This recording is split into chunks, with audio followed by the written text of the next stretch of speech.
긍휼한 궁핍한 자를 잊지 않으시는 하나님, 이런 제목을 함께 말씀을 대하겠습니다. 저는 요즘 하루하루를 살면서 우리가 살아가는 게 참 기적이다, 이런 생각을 좀 해봤습니다. 지난 수요일 저희 어머니를 모시고 서울대학병원을 이제 갔습니다. 늘 느끼는 거지만 병원에 가면 아프신 분들이 정말 많습니다. 특별히 제가 간 곳이 안병동인데 정말 사람이 많습니다. 코로나를 비롯한 전염병이 우리 주변에 가득하고요. 우리는 언제나 고통 가운데 있습니다. 최근에 동남아와 중국은 태풍으로 큰 피해를 입었습니다. 우크라이나와 러시아는 여전히 전쟁 중이고요. 이제는 이스라엘과 레바논의 헤즈볼라라는 그 단체 사이에 또 전쟁이 일어났습니다. 수많은 사상자를 내고 있습니다. 우리는 이런 전쟁 가운데 살고 있습니다. 요즘 전투기들이 많이 날죠. 훈련을 하고 있는데 그 소리가 너무 크고 자주 나서 어떤 사람들은 전쟁 나는 거 아닌가 이렇게 생각하는 분도 있는 것 같습니다. 사실 우리나라는 언제 전쟁이 일어나도 이상하지 않을 그런 상황 가운데 있습니다. 여기 우리는 참으로 힘겨운 인생을 살아가죠. 때로는 우리를 반대하는 사람이 있고 우리를 싫어하는 사람도 있고 때로는 거짓 모함으로 억울한 누명을 쓸 때도 있고 때로는 힘들게 주어질 때가 있습니다. 열심히 노력하는데 결과가 안 좋게 주어질 수도 있습니다. 폭염이 주어져서 요즘은 옷을 잘 안 산다고 그럽니다. 그래서 아마 저희 제품 만드시는 분들도 좀 힘들지 않을까. 폭염이 주어지니 가을 옷을 만들기도 애매하고 안 만들기도 애매하고 그런 상황이 있어서 주문도 잘 안 하고 오늘 이런 모습들이 우리 가운데 있습니다. 뭔가 열심히 우리는 할 마음이 있는데 상황이 여의치 않는 것도 있고요. 때로는 수많은 사람들이 너무 힘겨워서 목숨을 끊기도 합니다. 이런 재앙과 고난 속에 우리가 서 있습니다. 어쩌면 이렇게 호흡하고 살아가는 게 정말 기적이 아닌가 이런 생각도 합니다. 근데 우리가 살 수 있고 호흡하고 이렇게 세워져 있는 건 하나님께서 우리를 지키시기 때문입니다. 우리와 함께 하시고 우리를 붙드시고 우리를 지키시고 또한 피할 길을 내시고 이 모든 것들을 감당하게 하십니다. 사실 이 모든 상황 속에서 우리가 살아 있을 수 있는 이 이유는 사실 이거 외에는 답을 못 찾겠더라고요. 하나님께서 우리와 함께 하시고 우리를 지키시기 때문입니다. 그래서 이 하나님을 꼭 기억하셨으면 좋겠습니다. 우리가 지난번에 시편 8편을 살폈습니다. 여호와 우리 주여 주의 이름이 온 땅에 어찌 그리 아름다운지요. 시인이 이렇게 아름다운 찬양을 부르는 이유는 위대한 자연 때문이 아니다. 그죠? 큰 하늘을 보고 밤하늘에 달과 별을 보고 이렇게 부르는 찬양이 아니다. 하나님께서 보잘것없는 인생을 생각하시고 돌보시기 때문이다. 어린아이와 젖먹이에 불과한 인생인데 하나님께서 우리를 붙드시기 때문입니다. 자, 그 시인이 이제 시편 9편에서는 하나님의 허락하신 그 놀라운 은혜를 인해서 하나님을 고백하는, 하나님을 찬양하는 그런 시가 시편 9편입니다. 그 하나님의 은혜가 여전히 나의 삶 가운데 임하기를 원합니다. 1절을 볼까요? 1절 같이 읽겠습니다. 내가 전심으로 여호와께 감사하오며 모든 기이한 일들을 전하리이다. 시인은 하나님께 감사합니다. 그 이유가 무엇이냐면 기이한 일을 경험했습니다. 어떤 일이 기이할까요? 보잘것없는 우리가 하나님의 보호를 받고 있다는 겁니다. 어린아이와 젖먹이에 불과한 우리 인생이 이 땅 가운데 하나님으로 말미암아 세워져 있다는 겁니다. 훨씬 강해 보이고 훨씬 힘이 세 보이는 원수를 우리가 이깁니다. 이것을 인해서 하나님께 감사합니다. 자, 3절과 4절을 보겠습니다. 3절, 4절 제가 읽겠습니다. 내 원수들이 물러갈 때에 주 앞에서 넘어져 망함이니이다. 주께서 나의 의와 송사를 변호하셨으며 보좌에 앉으사 의롭게 심판하셨나이다. 나를 대적하던 원수가 물러갔습니다. 하나님께서 원수를 물리치셨고 내가 옳다라는 거 보이셨습니다. 그래서 하나님께 감사하고 하나님을 찬양합니다. 특별히 시편 9편을 끝까지 다 읽어보시면 의로운 재판장이신 하나님 이렇게 고백합니다. 우리 하나님 의로운 재판장이 되신다. 그래서 악인을 원수를 심판하시고 하나님께서 나를 세워주신다. 하나님 의로운 재판장이십니다. 우리가 시편 7편을 다룰 때 하나님은 의로운 재판장이어서 매일매일 분노하시는 하나님이시다. 우리가 그렇게 살폈습니다. 하나님께서 공의로 세상을 심판하시고 정직으로 세상을 판단하십니다. 어린아이와 같고 젖먹이와 같은 우리를 하나님께서 붙드시고 우리를 압제하는 원수를 이기게 하시고 우리를 건져 주십니다. 그래서 우리가 지니는 자세가 있죠. 자, 10절로 가겠습니다. 10절 같이 읽습니다. 여호와여 주의 이름을 아는 자는 주를 의지하오리니 이는 주를 찾는 자들을 버리지 아니하심이니이다. 때문에 하나님을 아는 자들이 하나님을 의지하죠. 의로운 재판장이신 하나님을 의지해야 합니다. 왜냐하면 하나님은 당신을 찾는 자를 버리지 않으시기 때문에 그렇습니다. 자, 18절, 오늘 주제 성구인데 18절을 보겠습니다. 같이 읽습니다. 궁핍한 자가 항상 잊어버림을 당하지 아니하며 가난한 자들이 영원히 실망하지 아니하리로다. 궁핍한 자, 가난한 자, 이 땅에서 아무런 인정받지 못하고 아무 힘도 없는 자. 우리가 사는 세상이 그렇습니다. 우리가 사는 세상은 많이 가지면 인정해주고 많이 지니고 있으면 힘이 있습니다. 그런데 궁핍하고 가난한 자입니다.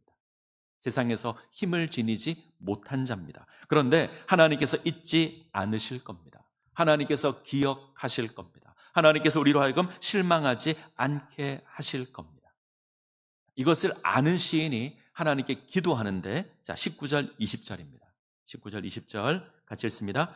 여호와여 일어나사 인생으로 승리를 얻지 못하게 하시며 이방 나라들이 주 앞에서 심판을 받게 하소서. 여호와여 그들을 두렵게 하시며 이방 나라들이 자기는 인생일 뿐임 줄을 알게 하소서. 기도합니다. 인생으로 승리를 얻지 못하게 하십시오. 하나님, 저 인생들로 하여금 이기지 못하게 하십시오. 저들이 헛된 인생이라는 것 깨닫게 하십시오. 의로운 재판장이신 하나님께서 가난한 자, 궁핍한 자 하나님 붙드시어서 저들을 압제하는 자들로 부끄러움을 당하게 하십시오. 심판을 받게 해주십시오. 이렇게 기도합니다. 자, 주목할 단어가 하나 있는데, 자, 인생입니다. 자, 화면을 다시 한번 띄워주시죠. 19절, 20절. 인생이라는 단어가 2번 나옵니다. 히브리어로 에노시라고 하는 게 인생인데 그 뜻이 죽을 수밖에 없는 존재, 깨어질 수밖에 없는 존재. 어디서 본 적이 있지 않습니까? 죽을 수밖에 없다, 깨어질 수밖에 없다. 자, 시편 8편 4절.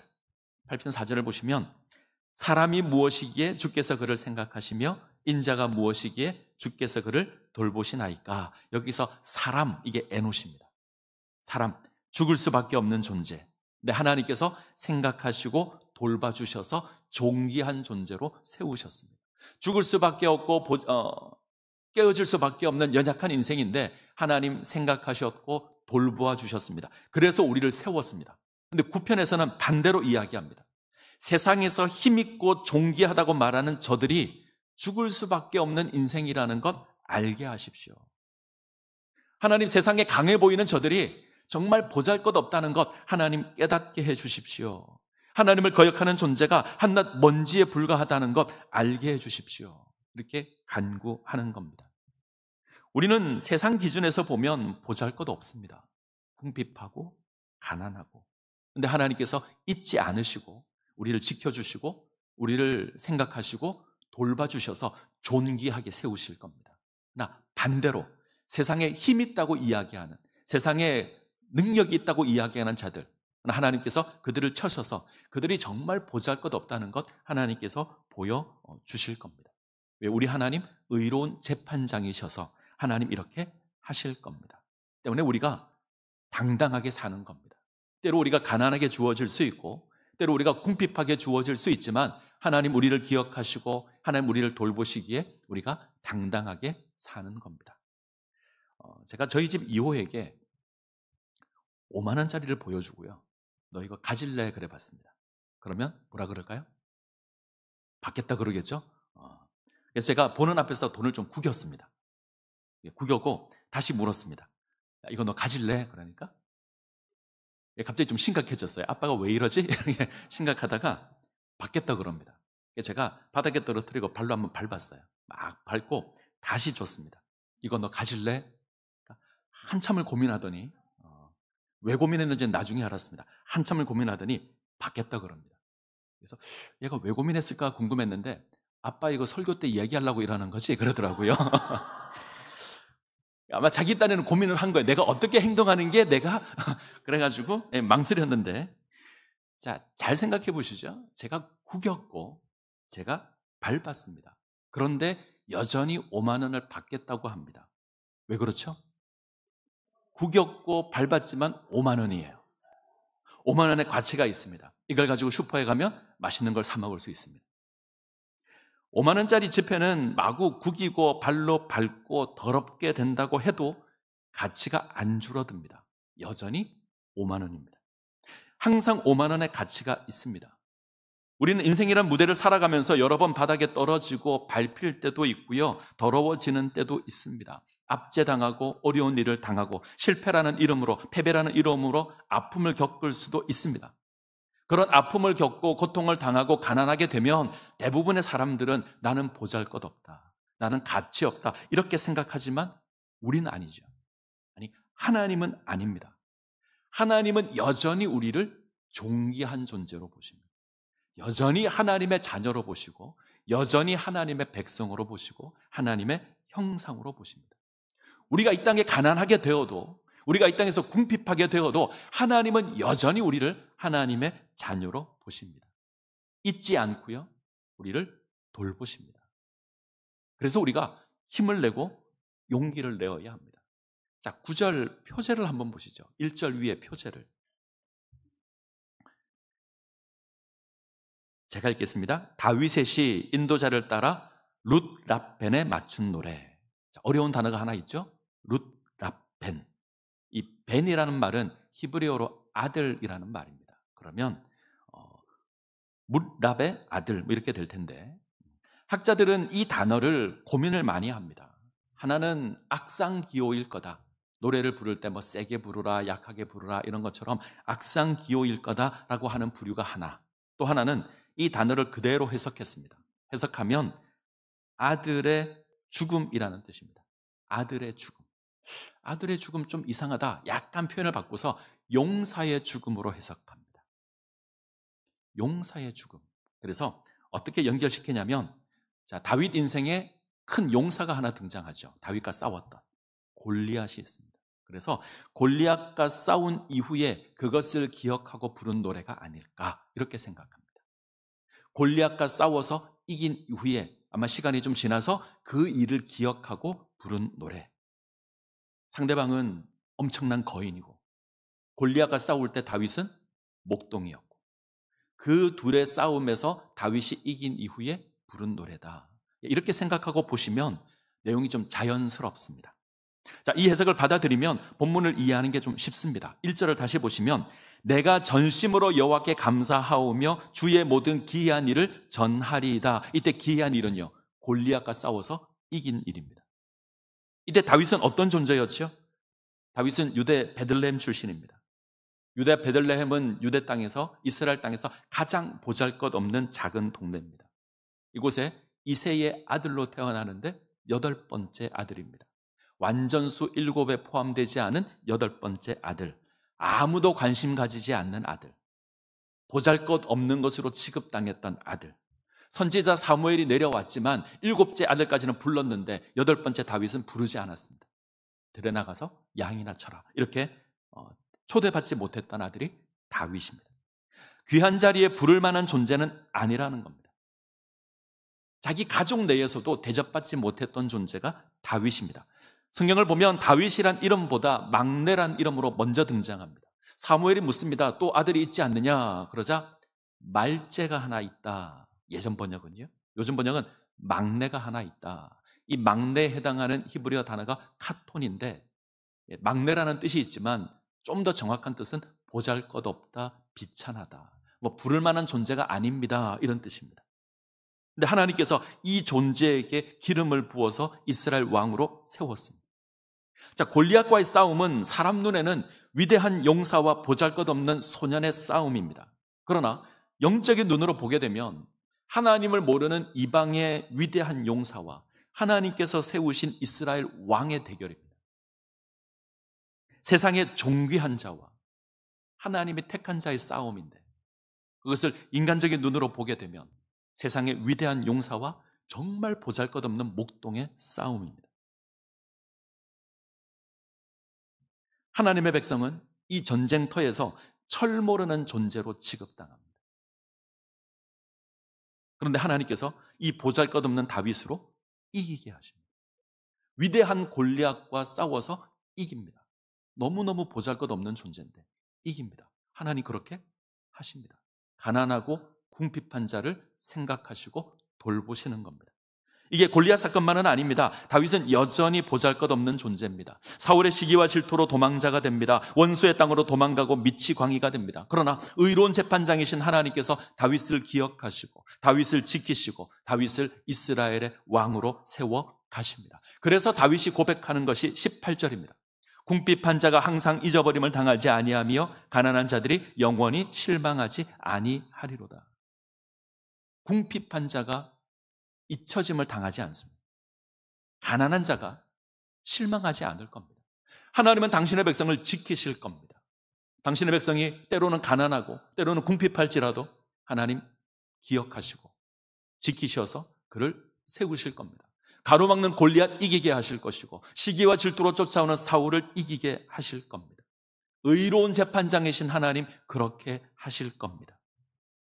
의로운 하나님이시기에 나를 붙드시고 나를 세우십니다.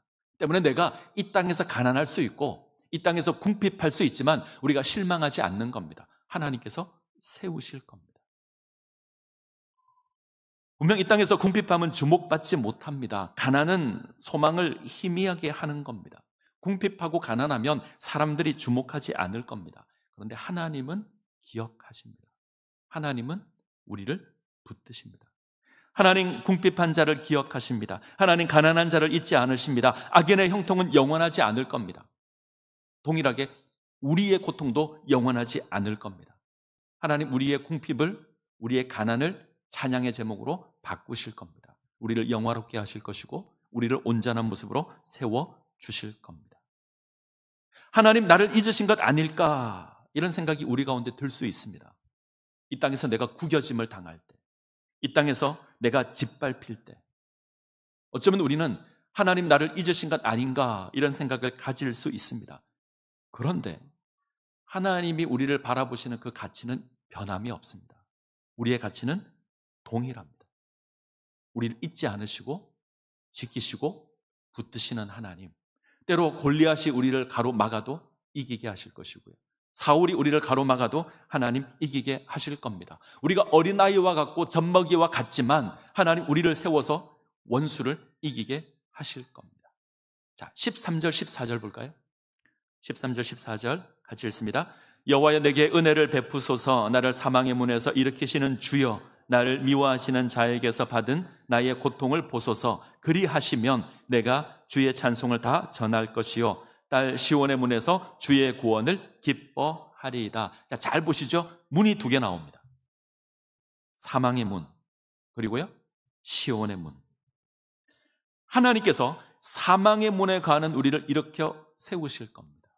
이 땅에서 압제당할 때 우리가 짓밟히고 구겨져서 마치 죽음 가운데 거하는 것처럼 느껴질 그때에 하나님 지키시고 보호하셔서 이 사망의 문에서 일으켜 세우실 겁니다.